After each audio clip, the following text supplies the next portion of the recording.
Arc-en-ciel.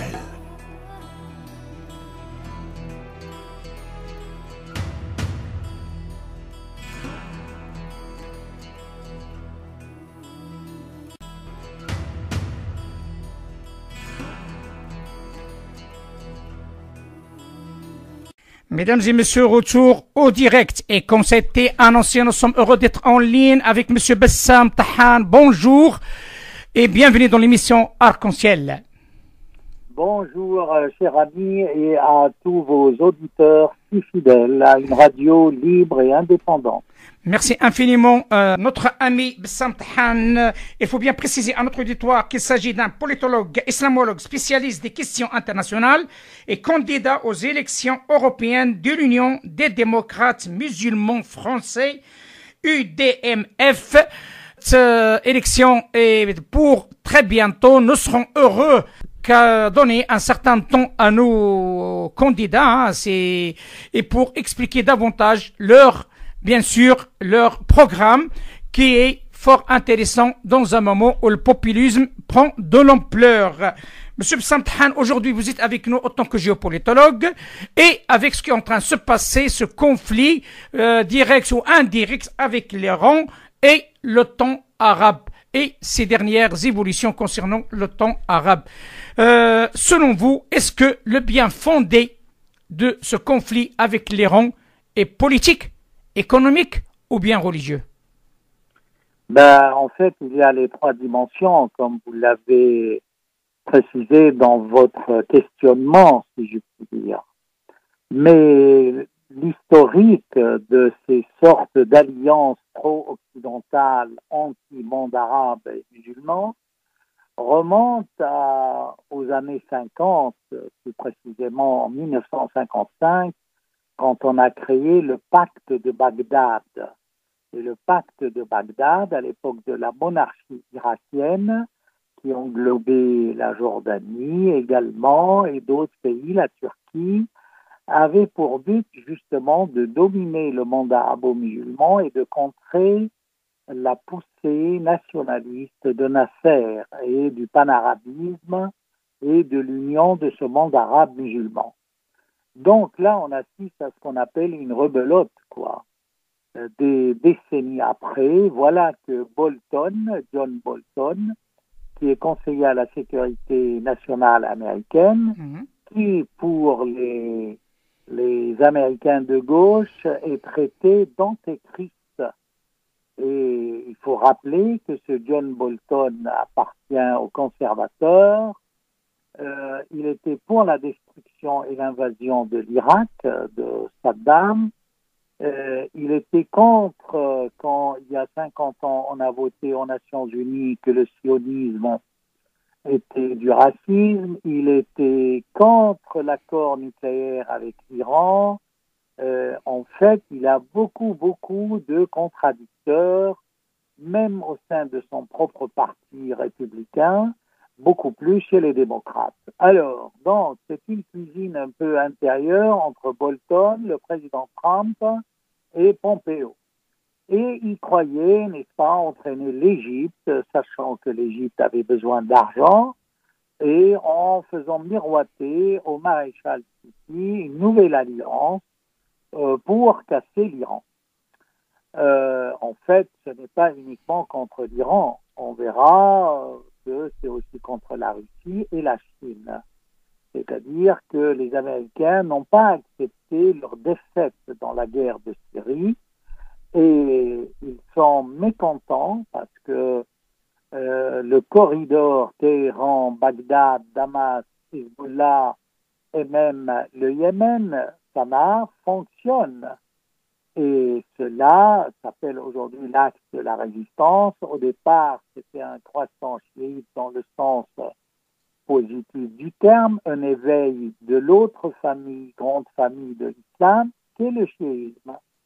Donc, géopolitiquement parlant, cet axe de la résistance donne beaucoup de fil à retordre à la politique impérialiste occidentale qui est contre les Palestiniens, contre les Syriens, qui a cherché à détruire la Syrie en instrumentalisant l'Arabie saoudite et les pétromonarchies du Golfe. La nouvelle donne aujourd'hui, c'est que le prince des Émirats Unis, MBZ, se prend pour un grand stratège et veut jouer une carte diplomatique, être un peu une sorte de leader arabe, noyautant le Maghreb arabe, tenez-vous bien, et intervenant un peu partout. Cette alliance arabe, par exemple, contre le Yémen, était une sorte de noyau pour former après une OTAN arabe, mais on se demande à quoi ça sert. Parce que si dans le temps, la réponse arabe de Nasser en 1964 concernant le détournement de l'eau pour Israël, qui a causé après la guerre de 67, c'était une coalition justement pro-monde musulman et arabe et contre Israël et l'Occident. Or, aujourd'hui, ce qu'on nous propose avec cet OTAN arabe, c'est une coalition contre le monde arabe musulman. Et c'est là un contresens de l'histoire contemporaine de ce monde arabo-musulman qui cherche sa place au sein de la communauté nationale, qui veut le bien-être de ces peuples, surtout après la décolonisation. Donc, au niveau, si vous voulez, géopolitique, moi je crois que c'est un mort-né, ce projet d'OTAN arabe. Parce que ce n'est pas l'Arabie saoudite avec son armée, ni les Émirats avec leur armée, quand on voit ce qui se passe au Yémen, qui vont menacer les autres pays. Parce que les grandes armées du Moyen-Orient, ça reste quand même la Syrie, l'Irak. Et si ces deux pays sont exclus, donc quelle est l'armée qui va servir à l'OTAN? Ils ont pensé à l'armée égyptienne. Oui, mais l'Égypte en ce moment lorgne sur le pétrole de la Libye, en peut-être prêtant main forte au maréchal Haftar, parce que non seulement il y a du pétrole en Libye, mais la Libye étant sous-peuplée en quelque sorte, ça a toujours été un projet pour les Égyptiens d'envoyer des millions d'Égyptiens travailler. Ce fut le cas à un moment donné avec Saddam Hussein en Irak. C'est-à-dire que comme les Égyptiens tous les ans ont 1 million de naissances, c'est de loin le plus grand pays arabe avec son explosion démographique et du coup il a la plus grande armée. Mais le maréchal Sissi, ayant des problèmes économiques, attend, si vous voulez, plus des dons, parce qu'il n'a jamais pris au sérieux les pétromonarchies. Jamais, d'ailleurs. On a des enregistrements, des fuitages de coups de fil avec ses adjoints où il traite ces pays, ces pétromonarchies de petits États qui ont beaucoup d'argent, mais qui en fait ne sont pas de véritables États. Alors maintenant, au niveau, si vous voulez, de la religion, il ne faut pas oublier qu'avec cet éveil chiite et l'engagement de l'Iran, qui n'a pas été un califat ni un imama, c'est une république musulmane où il y a des élections. Alors, l'Arabie saoudite, avec les Américains, craignent l'Iran. Pourquoi? Mais encore une fois, pour des raisons géographiques, c'est que face à toutes ces bases militaires, ô combien nombreuses dans le golfe arabo-persique, on a la puissance iranienne montante qui fabrique des missiles, qui a du nucléaire, qui fabrique des avions, qui fabrique des navettes de combat qui peuvent poser des soucis ou des soucis aux flottes américaines qui mouillent au Bahreïn. Alors, les plus fanatiques de cet OTAN arabe, c'est vraiment 3 pays qui n'ont aucune force militaire, c'est-à-dire les Émirats, l'Arabie et le Bahreïn. D'accord. Le Qatar, évidemment, se rapproche de l'Iran, vu les malentendus qu'il a avec ses voisins, puisque MBS, le prince héritier de l'Arabie Saoudite, était prêt à creuser un canal pour séparer le Qatar de l'Arabie. Donc, quant à Oman, vous savez, c'est des gens très diplomates. Ils ont déjà des relations avec Israël, avec l'Iran, avec tout le monde. Donc, la carte omanaise dans cet OTAN est très faible. C'est juste pour sauver la forme. Et je soupçonne, pour revenir à l'Égypte, que le maréchal Sisi essaye de soutirer de l'argent. Parce que quand il a dit oui à l'alliance et à la coalition anti-yéménite, il n'a pas envoyé un seul soldat au niveau de la marine. C'était un engagement verbal. Il a touché l'argent, quelques centaines de millions de dollars, mais il ne s'est jamais engagé. Et ça risque aussi de se passer de la même manière. Mais là, il a carrément consommé la Russie en disant « Moi, je ne ferai pas partie de cet OTAN arabe ». Et les pays du Maghreb, M. Tahan, par rapport à cette situation, comment vous la voyez? Alors, voyez, là, on a une tête de pont, si je puis dire, c'est le général Haftar. Vous avez une autre tête de pont qui est la Tunisie aussi. C'est-à-dire que le Qatar continue à aider la Tunisie parce que le Qatar soutient les frères musulmans. Là, on est, si vous voulez, au niveau des actes et des alliances. Vous avez les frères musulmans, le Qatar et la Turquie. C'est une situation très peu confortable vu que les droits de l'homme en Turquie sont violés, bafoués tous les jours. L'autre acte, si vous voulez, qui essaye d'intervenir, c'est celui des Émirats et du Royaume saoudite en utilisant l'Égypte. Et cela en Libye. Comme je l'ai expliqué un peu avant, la Libye représente un chantier de travail pour la main-d'œuvre égyptienne énorme, vu qu'elle est sous-peuplée par rapport aux richesses dont elle dispose. Alors, que l'on se mette à la place du maréchal Sisi, il a plus à gagner en s'investissant en Libye qu'en attendant les aides ou les dons des Émirats et de l'Arabie Saoudite. Ceci dit, il ne crache pas dessus, on dira.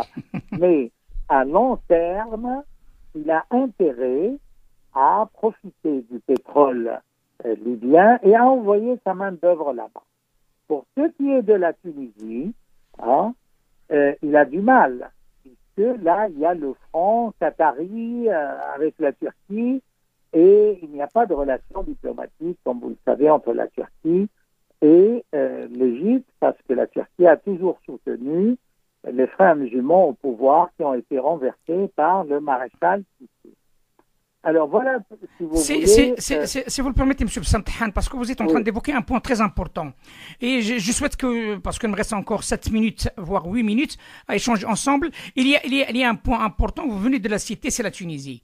La Tunisie, on a assisté récemment le 30e sommet arabe en Tunisie. Et on a pu constater comme quoi c'est un sommet qui a été fait à la va-vite, et un grand nombre de personnalités qui n'ont pas assisté, mais encore mieux, l'élément phare, c'est le départ du prince qatari pendant ce sommet-là. Est-ce que cela signifiait que la relation qatari-tunisienne a pris fin et comme quoi il y a un virage vers les Saoudiens et les Émiratis pour la Tunisie ou pas? Je ne pense pas. Il se peut aussi que les islamistes de Tunisie jouent double jeu. C'est pas exclu. Mais moi, je crois que le prince du Qatar a vite quitté. Il voulait pas rencontrer les Égyptiens et les autres. Parce que le Qatar, en ce moment, se trouve vraiment isolé au sein du monde arabe. Vous voyez? Maintenant, le fait de jouer double jeu, c'est pas le propre de la Tunisie. Prenez les Émirats qui cherchent à parler d'OTAN arabe. En même temps, ils sont prêts à ouvrir leur ambassade à Damas. Vous voyez, c'est que dans l'esprit de MBZ, le prince des Émirats, il se prend pour grand stratège, grand diplomate, et que lui lui, c'est-à-dire il veut jouer dans la cour des grands. Voyez-vous? Est-ce qu'elle a la capacité? Je pense pas. Vous voyez, les Émirats, bon, ça reste quand même un petit pays. C'est vrai qu'ils ont emprunté, encouragé des cadres qui viennent de tout le monde arabe, libanais, marocains, algériens, tunisiens. Aux Émirats, vous trouvez beaucoup de cadres très compétents mais qui viennent, qui ne sont pas émiratis, hein, qui travaillent là-bas. Hein. Comme toutes ces pétromonarchies, hein, les princes et ceux qui jouissent de la nationalité, souvent ne font pas grand-chose, franchement. Hein. Ils vivent sur les accords commerciaux, ils ont un pourcentage, parce que vous n'avez pas le droit de créer votre propre société sans avoir un partenaire du pays. Ce qui concerne l'Algérie, M. Tahan, parce que le temps presse, et qu'est-ce qu'on sait, voilà. De l'Algérie, parce que là, il y a beaucoup d'informations par rapport au général, sa visite, les Algériens qui disent non aux Émiratis, il y a beaucoup de bruit. Vous savez, l'Algérie, c'est un grand pays qui a un potentiel d'abord humain énorme. Plus de la moitié de la population c'est des jeunes. Hein, donc, la force d'une nation, c'est pas le pétrole, hein, c'est sa jeunesse. Et comment elle travaille, comment elle s'investit, et qu'est-ce que vous fondez comme infrastructure pour l'employer, d'une part. D'autre part, l'Algérie a une histoire contemporaine honorable avec sa révolution, sa décolonisation, mais malheureusement, ce parti qui a fait l'indépendance algérienne a été dévoyé et ça s'est corrompu et on l'a vu. Donc c'est l'armée qui a pris le pouvoir et qui a profité des décennies des richesses du peuple. C'est pour cela d'ailleurs qu'on a nommé un militaire. Je crois que c'est pour masquer toute la corruption algéro-occidentale au niveau du gaz et du pétrole. Ça c'est clair. Alors, puisqu'on a parlé de pétrole, l'Algérie aussi est un des grands producteurs du pétrole du monde. Hein. Et évidemment, ça attire les convoitises de tout le monde. Il se peut qu'il y ait, vous savez, on disait, je rappelle un slogan très courant dans les événements de la guerre de Syrie, et les islamistes disaient les fiançailles sont à Damas, les noces sont à Alger. C'est-à-dire qu'ils comptaient donner un nouveau souffle à l'action islamiste fanatique djihadiste en Algérie pour détruire l'Algérie. Mais d'ailleurs, vous voyez, tout ça n'est pas très sérieux. L'affaire des Arabes à la Ligue a été complètement couverte par la visite du pape au roi du Maroc. Hein. On a parlé plus du roi du Maroc alors que se tenait le sommet arabe en Tunisie. Et ça, tout le monde l'a vu. Qu'est-ce que vous en pensez, s'il vous plaît, M. Tahan, par rapport à cette visite? Vous savez, la visite du pape montre une grande ouverture de l'islam, parce que il ne faut pas oublier que le roi du Maroc, qu'on le veuille ou non, est issu de la famille du prophète, de l'islam d'une part, donc il jouit du respect et des sunnites et des chiites, puisqu'il est issu d'Ali et de Fatima, donc n'importe quel chiite de n'importe quelle branche lui doit respect. C'est dans le dogme, voyez. Maintenant, quant au sunnisme, il a été élu par les représentants de son peuple religieux pour être commandant des croyants des Marocains. Hein. Et ça, donc, si vous voulez, quand le pape, la plus haute autorité de l'Église, serre la main au roi du Maroc, c'est la rencontre au sommet de l'islam dans toutes ses branches avec le christianisme. Je vous dis à très bientôt. Arc-en-ciel.